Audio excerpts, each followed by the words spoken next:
in the mail, MSX games from Japan. Collecting without fail those shoot 'em ups, and that's the plan. He doesn't just collect them, he also codes them too. Join us and we'll go on electric adventures with you. Hey YouTube, Electric Adventures here with my channel update for June 2023. Middle of winter here, so it doesn't get below freezing, but it definitely gets cold, and it gets dark fairly early. It's not that late, but it's still fairly dark. We are past the winter solstice, so the days are already starting to get longer, which is muchly appreciated. But yes, it is a little bit cold. I'll come out here after work, so excuse the thick jumper, but it's still quite cold in the room, and there might be a little bit of fan noise from the heater. Alright, we'll get straight into it. I do have some other pickups. Sorry, I've got them stacked in the wrong order. We'll start off with Lego. I point out the Lego that I got for my birthday in April. I finally built the lunar lander module. That was a really fun build, and love the amount of detail on it. It took me a couple of sessions. There were 4 quite big bags in there. If I remember in the editing, I'll show some pictures. No, I quite enjoyed that one. And we're actually out shopping in our town.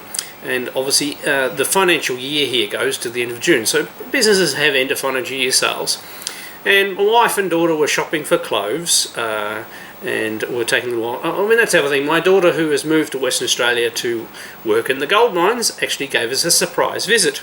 So while she was over doing a surprise visit, she went clothes shopping. So while they were doing that, I of course wandered around and did my own thing, and I went into our local Myers store, and they had 20% off Lego. I couldn't help myself, but I bought another Lego set. I used technically birthday money for it. And I thought this was very much in keeping with the spirit of a movie that I'm yet to see, hopefully get to see it in a week or so, is none other than Indiana Jones. So this is a really cool little set.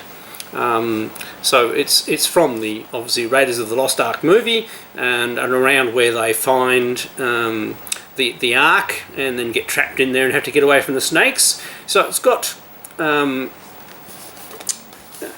all these bits that move and traps, and bits around the back and bits around the front, so you can it's a more actiony sort of play set, and it's got lots of little parts in it. The build took a little while, but it didn't take as long as the lunar lander. So I have built this, and it came out very well, but I thought it was quite good, and I got it 20% off, and it wasn't very expensive. There was another one there that was I think it was about the same price, and it was basically the scene where they're driving away in the car and the plane flies toward them, and then they go into the tunnel. So it's the plane and the car. I think that one's a little cheaper than this one, so if they have another sale, I might pick up that one. That's the only other Indiana Jones ones that I've seen at my local store. I was just surprised to see them there, and obviously I get a bit of Star Wars ones, and the only other ones I've got are space ones, so Indiana Jones was a nice refreshing thing. And if you can't tell, I really like Indiana Jones, and I am looking forward to the new movie. As I said, I'm sure it's not going to be as good as the original ones, but surely it's better than better than the 4th one. Shall we not speak of the 4th one? So looking forward to that. Now, other next pickup is actually a book called the PC Engine, the Art Box Collection.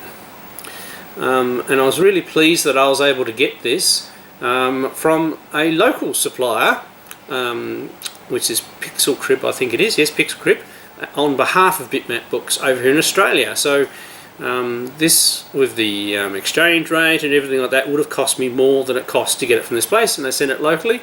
And it's in, and it arrived packaged really well. There is a slight dent in the corner, but that's not too much trouble. I haven't read it yet.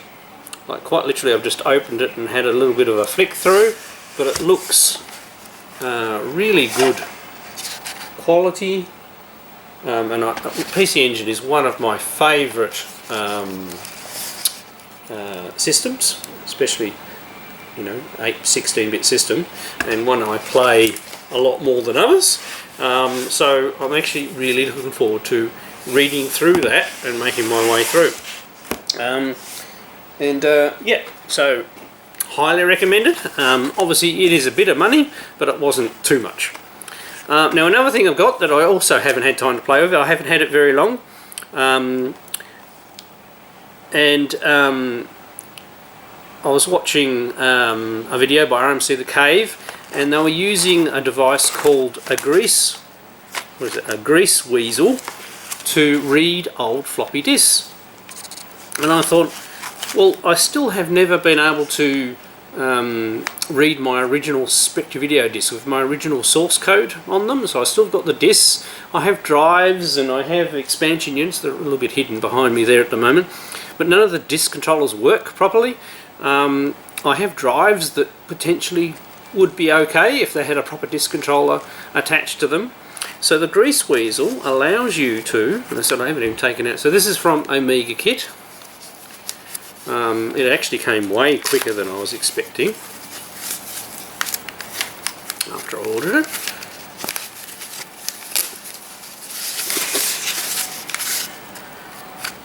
So it's not a huge device. As I said, I haven't actually even opened it yet. So,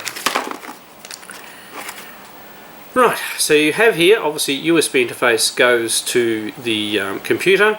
You have some configuration jumpers, and you can supply power to, well, you need to supply power to the drive, and then you have a normal drive cable, which should go to a 5 1/4 or a 3.5 inch drive. And what it allows you to do is read the raw magnetic signal from the drive without worrying about any drive format. So it actually gets, instructs the drive to just, send the data back, and then you capture that as an entire copy of the magnetic medium. And then you use other tools to see whether you can mount that and access that. So it'd be really good for me to use this to try and preserve all of my original Spectravideo discs first. And that way, I'm not risking every time obviously I play with them and put them in the drive, there's a chance they'll get damaged forever and I'll never get anything back off of them. I mean, I'm not guaranteed to get anything back off them with this, but it's worth a try. It comes with a USB cable, a pink one, and a power cable for the drive, and a little guide, and there's a bit on jumper configuration on the back there. So when I get a chance, I'll definitely be playing with this and giving it a go and seeing if we can get back my original Spectravideo games. Because of course the only ones I've been able to reproduce are ones that I have either still had my own copy of as the final product, or I got some more when I bought, got given the items from a friend's deceased estate. So yes, it is very, it's not very nice not having the original source code to the games you create. I mean, I have all the MSX versions, bar a couple of the very interesting ones at a particular later stage. I don't have the source code to, but I've got all the earlier ones, and I could reverse convert them back to the Spectravideo, but obviously that's a lot of work, and then they still wouldn't be the original ones. So I'm still working away at that. Now I'm going to do a bit of a room update in a minute, but I'm just going to apologise in advance for the mess. I had a week off. We had the daughter arrive from Western Australia. That was unplanned, so that ate up a little bit, and some other things, so I really didn't get a lot of days off. So I started a lot of things and didn't get a lot of things finished, but I have done some more progress to the arcade cabinets and things, and move some things around, but obviously I'm still in the middle of things, so it's not exactly what I would call high presentation. Also, other important things that I did this month, I look after a couple of local businesses in my spare time, and they upgraded some PCs quite a while ago, and they kept on saying, oh, can you come and remove all these old PCs? So I've taken out all the old PCs and then compared them to what I have in this room. So in this room over here, with my computer area, I have a PC over there, probably the one I use more in the room. and that was around a 2014 processor vintage, just to give you an idea, and these machines were 2017. So I thought I might as well try and upgrade them. One of the machines that came back was slightly newer than the other, so I've put that on this side of the room. They don't have a tremendous lot of RAM, but already, whenever I used to record something on this side of the room, it always used to be a lot of lag with the my in-person camera and the audio that it was recording versus the capture, because that's got a PCIe capture card. I was getting 60 frames a second on the capture, but it wasn't keeping up with capturing the other components, and you're getting a lot of lag, and it was all missing frames and things like that. And I've never been able to stream, even though I've got a fantastic internet connection. So I should be, not that I've tested it, I should be able to stream from that side of the room. And then my PC that was inside the coffee table here in front of the thing was another year older even, so it was quite old. Now both of them had dedicated graphics cards, but the actual CPUs and main boards of them were quite old. So I've put another one of them there, and I've already tested that, and I was able to live stream at 60 frames a second, and there was no lag in the audio, and saved me heaps of time. And it would be nice to be able to stream occasionally. Sometimes I just want to sit down and play some games, and it'd be nice to show you guys out there. I did a test stream on Twitch. I haven't used Twitch for ages. I'm not sure whether I'll do YouTube live streams. I'll see what happens, and I can't commit to a schedule at the moment because obviously it's still very busy and things like that, but we'll see how it goes. At least I can do it now. I haven't quite retested all the capture stuff. I have then complicated things by changing the SCART switch over, and I have a couple of little issues with that to sort out, which I'll show you in a second when I have a flip around the room. Another one of the projects is sitting right next to me here is a great big giant Sony Triniton commercial monitor. I've got that working, I've got some speakers hooked up to it, and I have a PlayStation 2 here just to get that working. So I have got done a lot of things. We'll do the walk around the room, and then we'll come back and we'll talk Homebrew. So this is the current mess of the room. We'll start over this side. So this is the retro computer testing capture area and my general work PC when I'm in this room, and that is now this Lenovo Think Center, and this one was actually processor new enough to run Windows 11. Its only limitation seems to be at the moment it's only got 8 GB of RAM. I haven't put a lot of software on there though, but the capture software seems to work really well, but I need to play a bit more and try a live stream. So coming around here, we have the old ugly cab has been pulled out and stripped. I was just going to demolish it, but one of my local friends said he would like it, so he'll come and pick it up the next couple of weeks, and that will be out of the way. You can see the big tube and chassis from the vertical is still sitting on the floor there.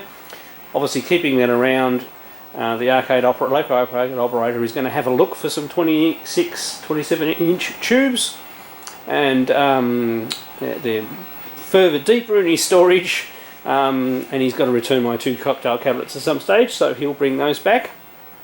We'll go down that side of the room in a minute.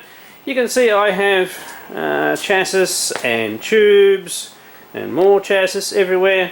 So this is the one that was in the other original ugly cab, I still call it, that I sent off to get repaired. So it has been capped, but it still has some issues. This is one of the ones that was in the box of chassis, and it lists as being repaired, and it looks clean and in good condition, so that's probably the one I'm going to test next. We have, other than the one in the stand, which I'm playing with at the moment, you'll see that in a minute, we have 3 with this number of pins, which match most of the chassis that are in the boxes. And we have 1 the same as already in that ugly cab. So I actually have 3 tubes that that one has a little bit of screen burn. I don't know the status of that one yet. Here is another chassis that says it's been reconditioned and repaired. It mentions being EGA only. So not being an expert on monitors, I'm not sure what I'll be able to use that one for. So before we go over the other side of the room, so once again everything is a little bit of a mess, but here's the Sony Triniton commercial monitor, working really well. I've used the rear effect speakers from my Yamaha setup, which weren't plugged in anyway, and it gets really good sound. I've turned that right down at the moment.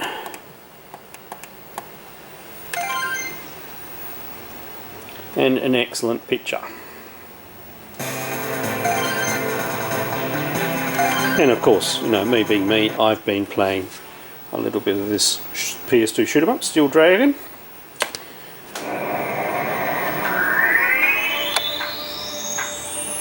And that's gorgeous, full screen loveliness.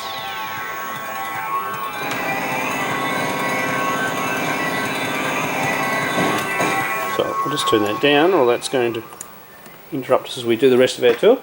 So I'll just quickly go down this way. So you're going to get thing. Oh look, here is actually my whole Coleco collection. You can see for once. Friend of mine dropped around this old fluorescent tube. I'm going to put that in the back, top of the cabinets to put the LEDs in. So by the way, all of these LEDs that I got have failed. So all of these no longer work. Even the one that I've installed in the other one worked for a little while. It was the only one that worked for a little while and then stopped working. So I'm going to have to get some other ones. We have the Neo Geo cab, obviously blue on the sides, but other than that, Neo Geo with shock troopers. We have checkered flag. We have my original Nintendo cabinet. I am going to try and strip the paint off the sides here and see what's underneath. Obviously the monitor's in a different orientation to what it was originally, but you can see the Space Firebird control panel there with lots of extra holes. Really not sure. Now this is the ugly cab. It's round here at the moment. You'll see when we go around the other side, which is actually a proper classic cabinet. It's just been, you know, made more ugly by stuff stuck on it and things like that. But I will slowly restore that back to what it was supposed to be, and we could even have a go at taking the paint off this one and seeing what's underneath it. You know, I've seen a couple of people do that. Now I haven't utilised this really good TV in the vertical cab at the moment. Oh, so come past here. So this is the new switch I got. So it's automatically switching. So if the last thing you turn on is the thing that's displayed. It does give a nice rock solid picture, but if you notice, it's squashing the picture. It's not using the whole screen. So this is Darius running on a US Mega Drive, so that should be taking up the whole screen. And if I change to the Japanese Sega Saturn, let's turn that off, and it's doing the same thing, and you get this annoying line up here. So I know it wasn't very expensive, but it did cost a little bit of money, so that's a little disappointing. So I need to have a bit more of a play.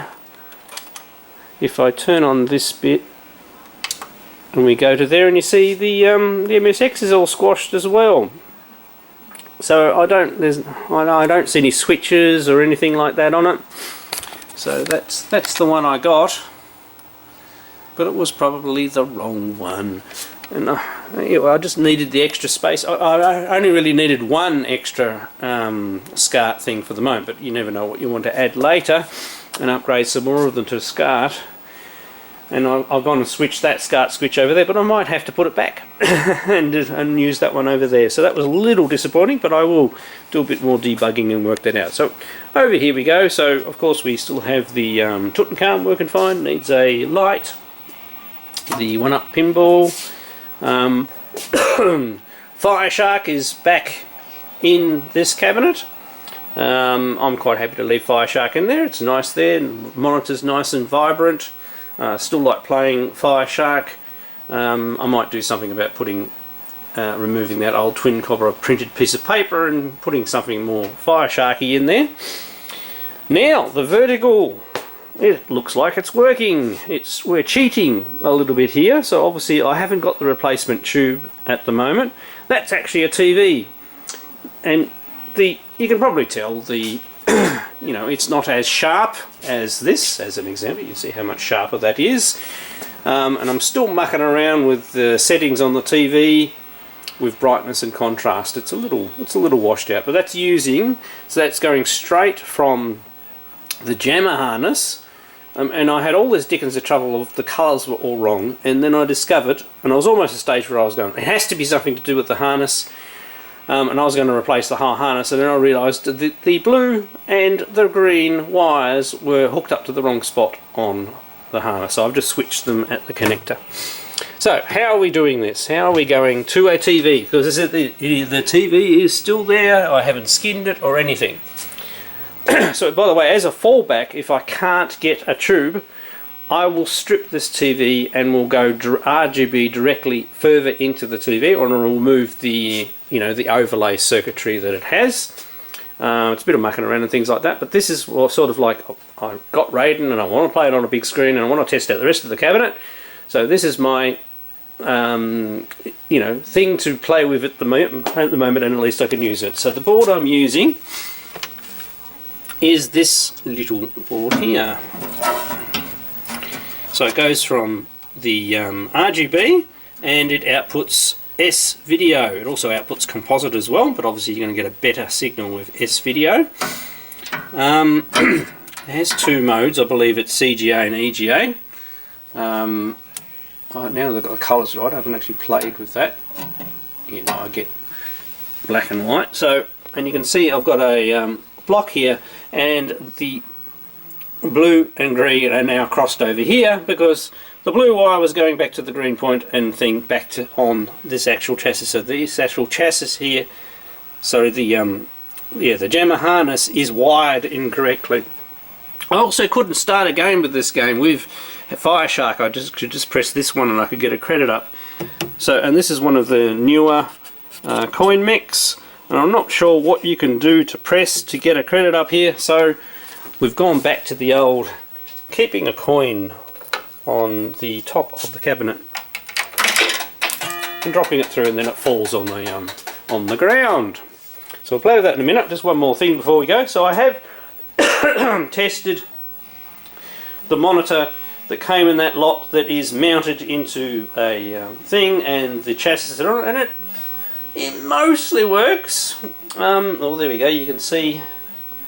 So any of a monitor aphanasias on there, of which components I should target. Obviously there's a couple of caps going maybe, and which ones I should target. I'll show you the type, and I actually have another complete spare of the, I might even have two of the components of this one. It does seem to be missing its main filter capacitor on the other one. Well, it's there, it's just not soldered onto the board, but they look fairly decent boards. I haven't really got the model numbers or anything up there, and it's not making any noise. And we're just using the ugly old 3-in-1 game that came with the vertical cab.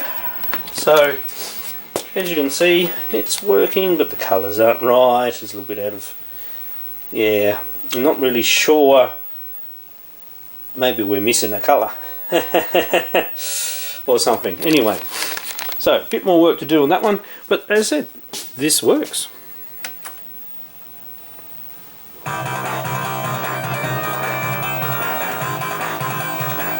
And I love Raiden, and it's lovely playing it. See, controls work. I am not going to be able to play this one-handed. Just can't fire fast enough.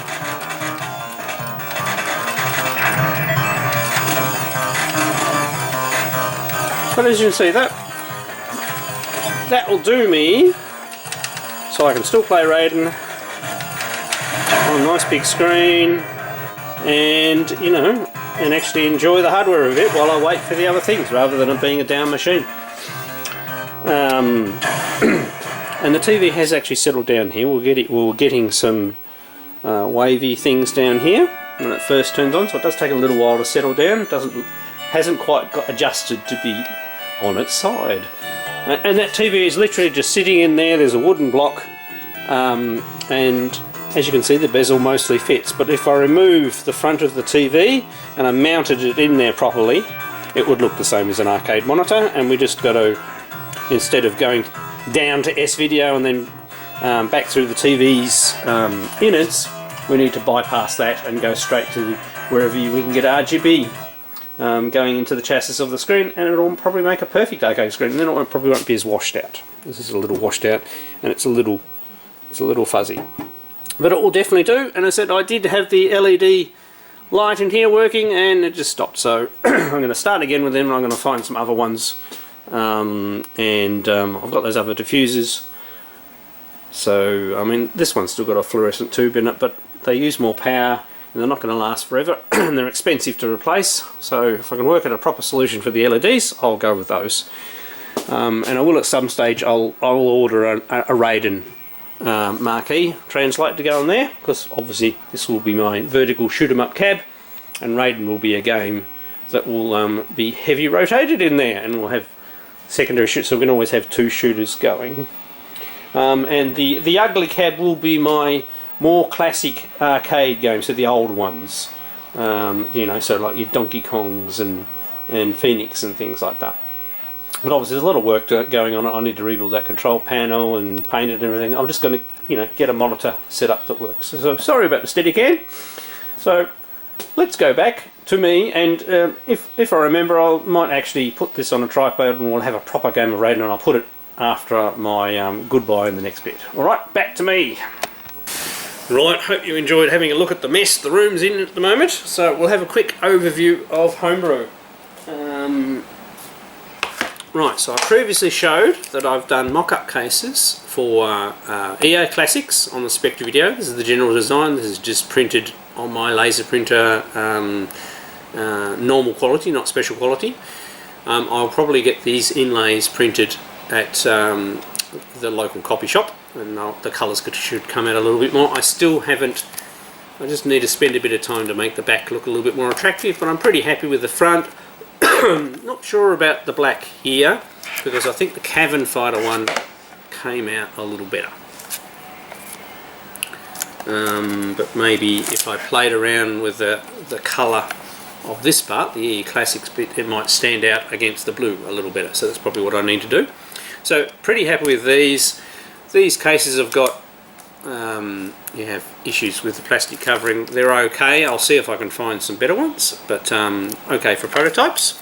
Now the other thing that I've done, I now have sticker media, and do remember this is printed low resolution. This is only done at 72 dpi. I need to do a 300 dpi version, but this is what a final Spectravideo cart will look like.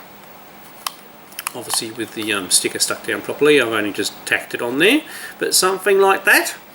And that's a, you know, a final Spectravideo cartridge plugged into your Spectravideo, and away you go. We'll have EA Classics and Cavern Fighter to start with on original Spectravideo, because obviously that's where my original passion is. I'll be doing MSX version. I have MSX cartridge shells, I've got MSX cartridge PCBs. I just need to have a bit of time to muck around with the art and just make the art a little bit nicer and things like that. Get all that neatened up. I have an instruction manual for Cavern Fighter already. I just need to edit the EA Classics manual, get all those bits and bobs together, and then have it so I can print on demand. So I don't need to take pre-orders or anything like that. They'll just be an item in my shop, and I'll have you know, shallow stock of things.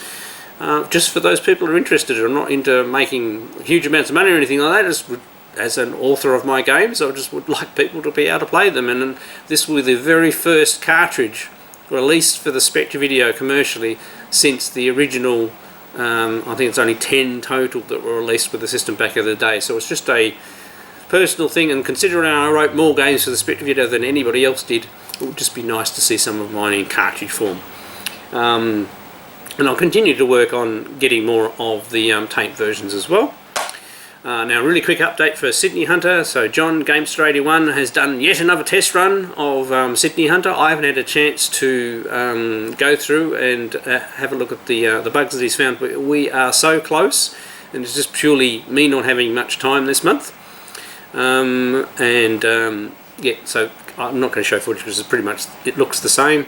We're really only down to little bugs, you know, not falling off platforms properly and things like that. So we're definitely working on it. And Yeah, the final one is I'm still going with my programming games for the NES book. I have completed 12 chapters now, so that's we're just doing a final little edit, and on the 12th that will go out for pre-ordering and preview release as they do it, so through Manning, other publishers. People will be able to sign up and pre-order the book and for the final copy of the book, but they'll be able to start reading it as soon as that process does, and they can give feedback, and we will make further changes to the book based on that feedback before we do the final article. The end target chapter count's around 17 chapters. So by the chapter 12 we have most of the example game that the book's taking you through done and dusted. So we've only got a few more things like sound and music and memory mappers as far as the NES is concerned to go through to finish off the chapters. Alright, I hope you've enjoyed this update video and that everybody out there is enjoying playing their games, retro or modern, doesn't matter. I'm Electric Adventures, thanks to all my subscribers, thanks for watching, and I'll catch you next time.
Being greedy.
Worst demonstration ever.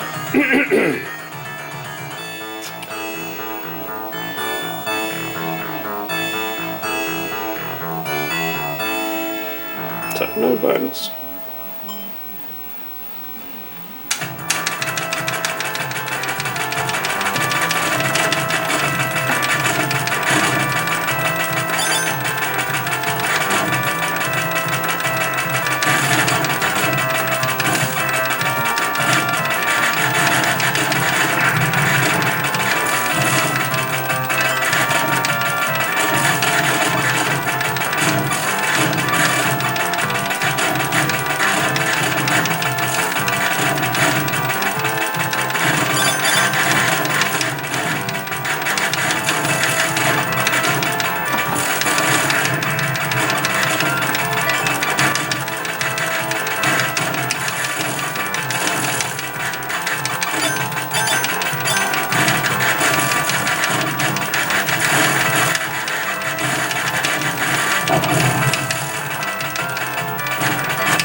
was a very poor demonstration. My excuse is I'm standing off to the side, but it is one of my favourite vertical shoot 'em ups.